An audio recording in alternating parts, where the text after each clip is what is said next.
Goeiemôre almal, so lekker om weer vanoggend saam te wees. Ons praat daarvan om in lyn met God te wees, om te doen wat God besig is om te doen. Jy kan saam met iemand loop, maar eintlik in 'n heel ander rigting loop.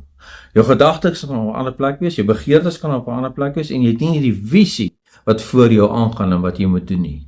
Maar die Here Jesus gee ons sy woord, hy gee ons die koninkryk wat hy vir ons kom voorstel het, deur wat hy vir ons kom leer het en wat hy vir ons kom leef het, en dat ons in lyn kom met God se woord en wie God die Vader is. En laat ons in lyn kom wat die Here vandag wil doen in hierdie volgende seisoen in jou lewe. Nou dat ons aan die begin van die jaar staan, kom in lyn met wat die Here doen.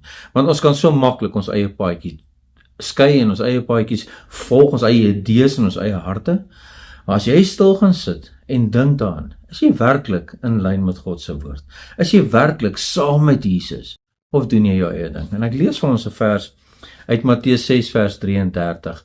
En is 'n baie bekende vers, maar ek wil hê ons moet weer daarop fokus. Maar soek eers die koninkryk van God en sy geregtigheid. En al hierdie dinge sal vir julle bygevoeg word. Al die ander goed sal in plek val. Al die ander goed sal begin uitwerk. En die seëninge sal begin aan jou kant toe kom. Maar soek jy eers die koninkryk van God.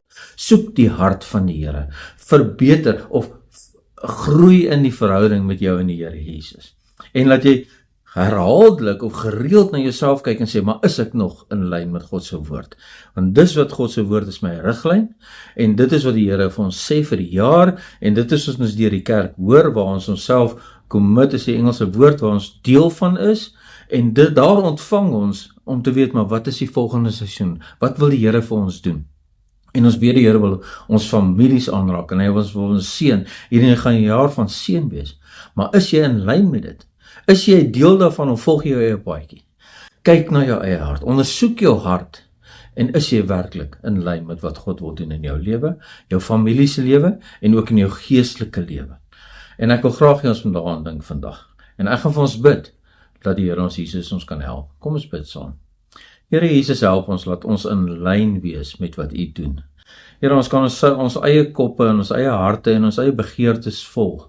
Maar Here, help ons het nodig om in lyn te wees met U en die koninkryk eers te soek en die geregtigheid. Here, maar laat U sal verheerlik word deur waar ons is en wat ons doen, en dat die mense sal sien, maar hierdie persoon is in lyn met God se woord. Help ons vandag, ons het U hulp nodig, Here, en Heilige Gees, ons het U leiding nodig. Help ons vandag, ons vra dit in Jesus naam. Amen. Amen, mag jy 'n wonderlike dag hê.